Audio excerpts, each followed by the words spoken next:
Spectrum services help simplify my day. Spectrum is really the backbone of any of the business we do here. Everything we do is easier knowing that we've got a reliable connection. It's fast. It works all the time. I don't see us going anywhere. We're here to stay.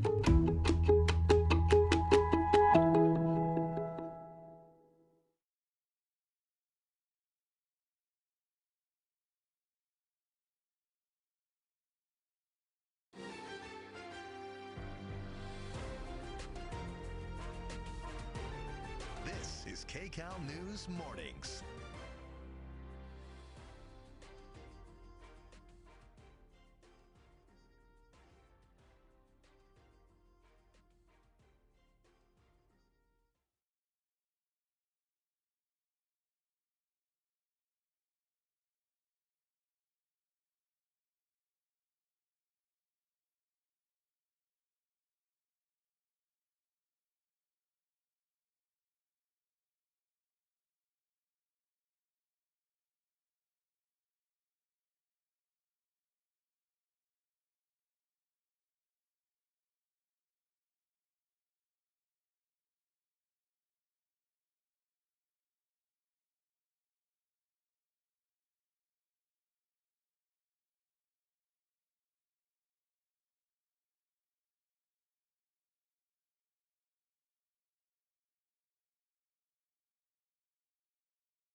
So I want to take you outside right now for a look at Kcal overhead on that 405 freeway in Culver City. And you can see the northbound side of the roadway, that's this side, slowing down. Southbound side, not that bad. But we have a heavy drive in that northbound direction. Good news, though, it's crash-free. We just have a 21-minute ride now from the 105 to the 10. So keep that in mind as you head out the door. The southbound side of the 405 through the Sepulveda Pass looks like this in our next traffic camera. About a 25-minute ride from Roscoe to Sunset. The 10 freeway heading westbound 110 to the 405, that's 23 minutes. And giving you an overall view of LA, you can see a lot of green out there, some yellow, some red, of course, but majority looking pretty good as far as that green is concerned, and no major crashes or stalled cars in the LA area right now. Here's Orange County, 405 much lighter, 55 not too bad. I have a stalled car on the 5 south before the 55 that's now on the shoulder. Still about a 9-minute ride from the 22 to the 55 freeway. And leaving you with a look at the Inland Empire, I'll have your travel time on the 91 coming up. Sheba and Jamie, back to you. Kalina, thank you. Detectives are searching for someone who killed a driver at a gas station last night. Yeah, the victim appeared to be shot in his pickup truck. It happened off the 605 freeway in Pico Rivera near Washington Boulevard. Kcal News reporter Mick Montanez is live at the scene with what police have gathered so far. Rick? Yeah, investigators say they tried to save the victim here at the gas station, but he died at the hospital. The shooting happened near the gas pumps here at this busy Shell station. It is even busy at night typically, and so now investigators, as you mentioned, are still looking for the person who pulled the trigger. Let's show you some video of the crime scene. Kcal flying overhead just after this happened. This shooting was around 9 o'clock last night. Witnesses tell us they heard several rounds of gunfire, a frightening sound, one man described to us. And then moments later, the paramedics, the sheriff's department, they arrived out here. The sheriff's station is just down the street from here. Investigators have not yet said what led to the shooting, but overnight we saw a tow truck hauling away what appears to be the victim's pickup truck. That victim has not yet been identified, but neighbors say they heard the shots, not much else. They don't know if there was an argument beforehand. Right now, investigators have not said whether the victim and the suspect know one another. First it was 4, it's boom, boom, boom, and then the next two, like boom, boom, it's flat. I'm like, those are gunshots, that couldn't be fireworks.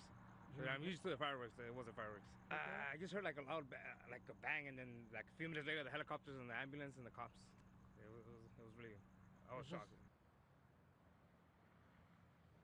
So there are some security cameras around here all over this gas station. Whether they are actually working or captured what happened late last night, that remains to be seen. No doubt investigators will be trying to get a hold of that footage if it does exist. Anyone with information about what happened here last night is urged to contact the LA County Sheriff's Department Homicide Unit. Reporting live in Pico Rivera this morning, Rick Montanez, KCAL News.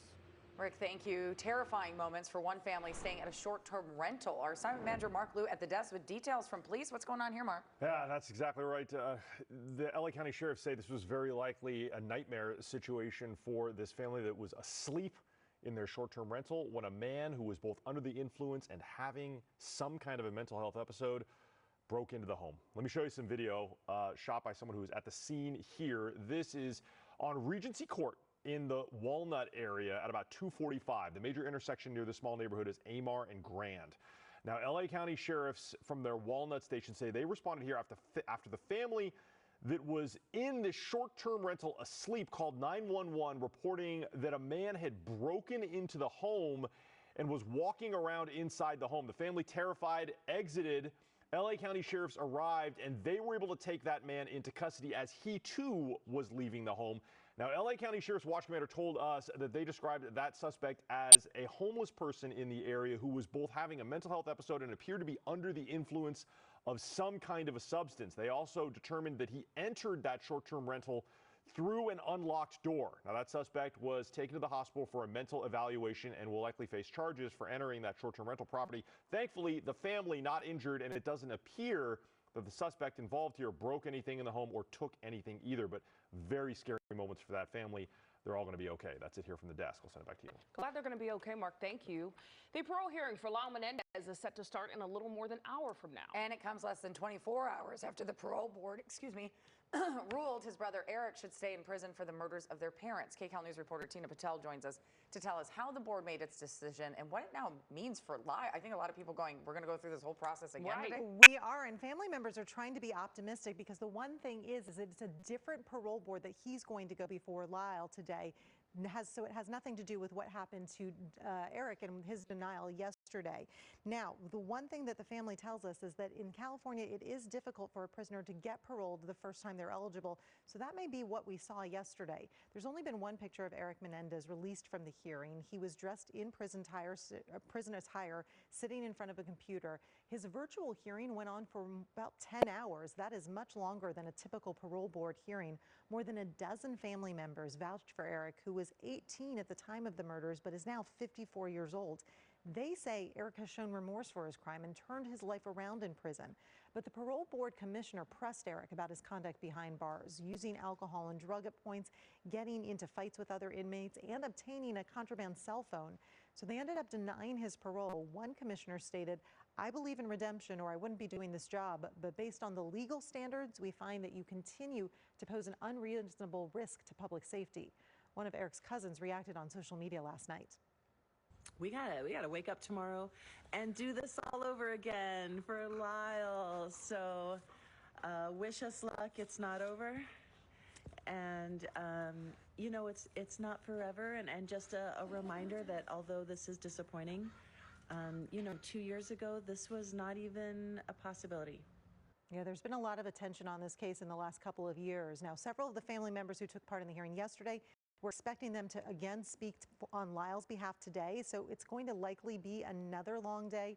The hearing's going to get underway at 8:30, and we've been told after this hearing, attorney Mark Geragos will have a press conference at his office in downtown LA, and I'm sure that some of the questions will be like, what now? We've been told that 3 years from now, Eric will be eligible again, but he can always try to petition for an earlier hearing, so we'll see. Yeah, still a lot of question marks as to what exactly is next. Tina, thank you so much.